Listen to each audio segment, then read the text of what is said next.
नमस्कार मित्रों, अनंत कथा सागर चैनल में मैं डॉक्टर आदित्य पाराशरी आपका फिर स्वागत करता हूं। महाभारत कथाओं की श्रृंखला को आगे बढ़ाते हुए उद्योग पर्व की कथा चल रही है। आगे कथा को बढ़ाने से पहले आपसे अनुरोध है कि यदि आपने मेरा चैनल सब्सक्राइब नहीं किया हो तो आप चैनल को सब्सक्राइब अवश्य कर लें। तो जैसा कि पिछले एपिसोड में मैंने बताया कि अंबा ने शिव से वरदान पाने के बाद अपने को चिता की आग में जलाकर समाप्त कर लिया। अब उधर राजा द्रुपद, उनके कोई पुत्र था नहीं, पटरानी के कोई पुत्र नहीं था, तो उन्होंने संतान प्राप्ति के लिए तपस्या करनी शुरू करी और भगवान शिव को प्रसन्न किया।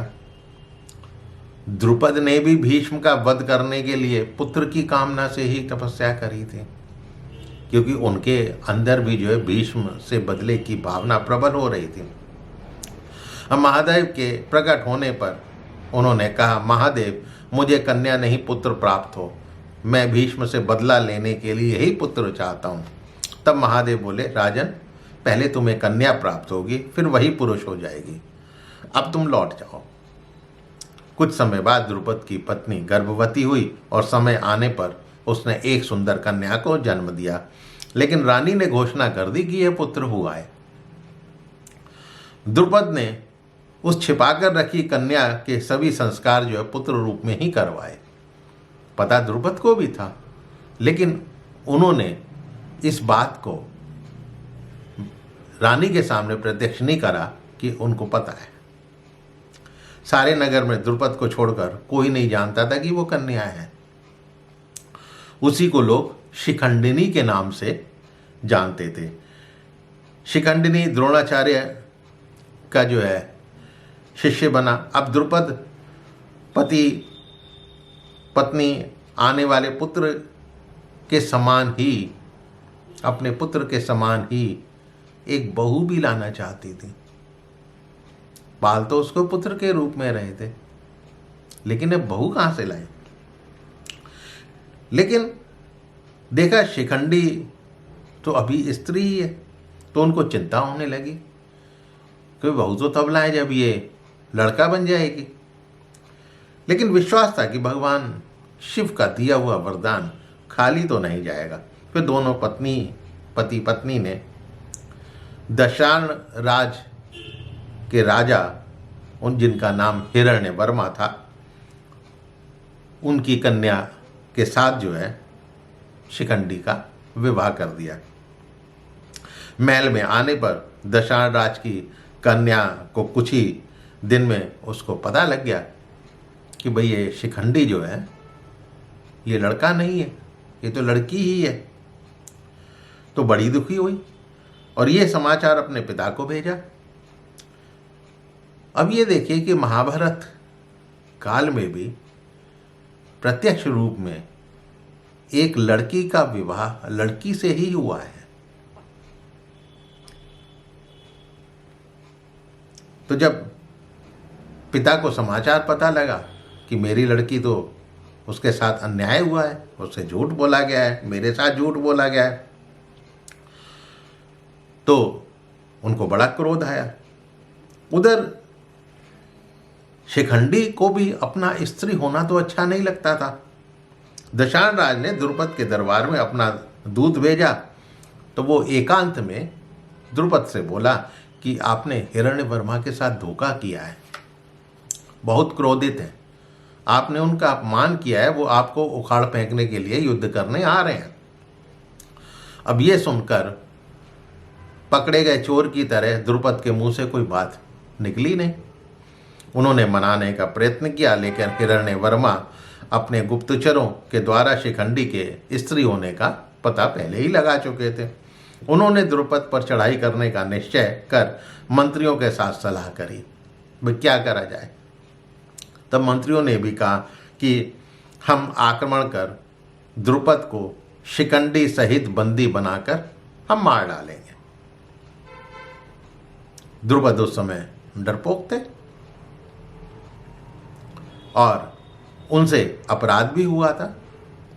उन्होंने अपनी पत्नी से कहा कि हिरण्य वर्मा सेना को लेकर मेरे ऊपर आक्रमण करेंगे, हम लोग क्या करें।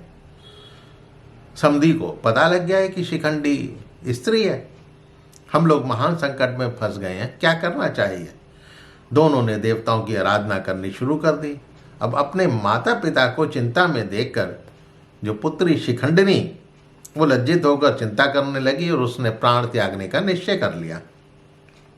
वहां से निकलकर वो निर्जन वन में चली गई। तो उस वन में एक यक्ष स्थूलाकरण का विशाल भवन था। स्थूलाकरण जो है एक यक्ष था। वहां उसने उपवास करके शिखंडिनी ने अपना शरीर सुखाना शुरू कर दिया। तब यक्ष स्थूलाकरण ने उससे पूछा कि भाई तुम उपवास क्यों कर रही हो। राजकुमारी, मैं कुबेर का सेवक हूँ और मुझ में वर देने की शक्ति है। तुम्हारी जो भी इच्छा हो बताओ, मैं तुम्हारी क्या कामना पूर्ण करूं और तुम्हें ना देने योग्य वस्तु भी दूंगा। तब शिखंडिनी ने पूरा वृत्तांत बताया, अपनी पूरी कहानी बताई कि मेरे पुत्रहीन पिता जो हैं वो तो शीघ्र नष्ट हो जाएंगे। यक्ष, आप मेरी और मेरे माता पिता की रक्षा कीजिए। मैं चाहती हूँ कि तुम्हारी कृपा से मैं एक श्रेष्ठ पुरुष हो जाऊं। तुमने मुझे वर देने के लिए कहा है, प्रतिज्ञा करी है। तब यक्ष बोला कि तुम जैसा कहती हो वैसा ही होगा, लेकिन मेरे लिए ये दुख का कारण होगा। मेरी एक शर्त है, मैं तुम्हें अपना पुरुषत्व दे दूंगा और तुम्हारा स्त्रीत्व स्वयं धारण कर लूंगा, किंतु ये कुछ ही समय के लिए ही होगा और उस निश्चित समय के भीतर तुम्हें मेरा पुरुषत्व लौटाने के लिए यहीं पर आना होगा, ये वचन दो। तब शिखंडिनी बोली, मैं तुम्हारा पुरुषत्व जो है समय पर लौटा दूंगी। अब हिरण्यवर्मा के लौट जाने पर मैं फिर कन्या हो जाऊंगी और तुम पहले की तरह पुरुष।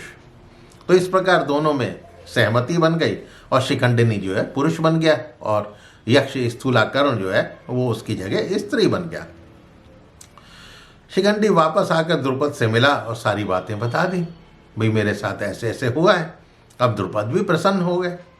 उसके बाद द्रुपद ने दूत भेजा, हिरण्यवर्मा को कहलवाया कि मेरा पुत्र पुरुष ही है, यदि आप इस बात पर विश्वास करें तो अच्छा है। तो उधर तब हिरण्यवर्मा ने जो कि युद्ध के इरादे से वहाँ पहुँचे हुए थे, उन्होंने एक पुरोहित को द्रुपद के पास भेजा। उस ब्राह्मण दूत का जो है द्रुपद ने सत्कार किया। शिखंडी भी वहाँ थे, दूत ने पूजा स्वीकार करी। तब द्रुपद ने भी अपने ब्राह्मण को दूत रूप में ही हिरण्यवर्मा के पास भेजा और कहा कि आप भाई स्पष्ट रूप से परीक्षा आकर कर लीजिए कि वो स्त्री है या नहीं। फिर हिरण्यवर्मा ने अपनी कुछ रूपमती स्त्रियों को ये जानने के लिए भेजा कि जाकर पता लगाओ कि वो वास्तव में स्त्री है या पुरुष। तब वो युवतियां आईं, उनको वास्तविकता का पता लगा और उन्होंने हिरण्यवर्मा को जाकर कहा कि भाई शिखंडी तो एक पुरुष ही है। तब उन्होंने प्रसन्न होकर शिखंडी को बहुत सा धन, हाथी, घोड़े इत्यादि देकर उसको वापस करा और खुशी खुशी जो है उसका विवाह पूर्ण करवाया। तो ये कथा मैं यही समाप्त करता हूँ। आगे शिखंडी हमेशा के लिए, सदा के लिए पुरुष कैसे बन गया, इंतज़ार कीजिए अगले एपिसोड का। हाँ, मेरे चैनल को सब्सक्राइब करना मत भूलिएगा और अपने इष्ट मित्रों से इसको शेयर अवश्य कीजिएगा। मिलता हूँ अगले एपिसोड में। नमस्कार।